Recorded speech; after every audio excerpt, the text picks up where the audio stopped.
Honey, need natin ng yaya. Sige, tanungin muna natin yung anak natin. Cheska, my daughter. Yes, Mommy? Gusto mo ba ng yaya? Yes, Mommy! Guard, may kilala ka bang yaya? Yes, Ma'am. Meron po akong kilala. Sige, ano ba pangalan niya? Jenny po pangalan. Okay, patawag mo na ngayon, now na. Okay, Ma'am. Honey, okay na, tatawagan niya na. Okay, honey. Jenny, gusto mo ba magtrabaho ng yaya? Okay kayo, Jobert. Kailan po ba? Kailangan ka na ngayon. Ang address ay St. Michael. Okay kayo, Jobert. Magbe-base lang ako. Papunta na ako. Oo, sige.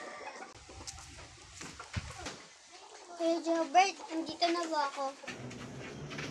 O sige, papakilala na kita kay ma'am at saka kay sir. O sige.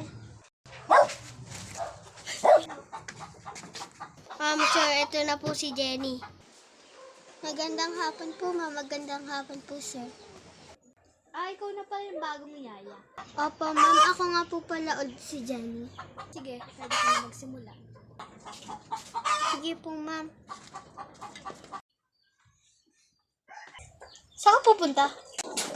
Matutulog na muna ako. Sige, para makapaglinis na din si Jenny. Ma'am, maglilinis na po ako. Mommy, where's my yaya? Ay, ma'am, ako nga po pala si Jenny. Okay. Yuck, so ugly. Ate, anong nangyari? Wala.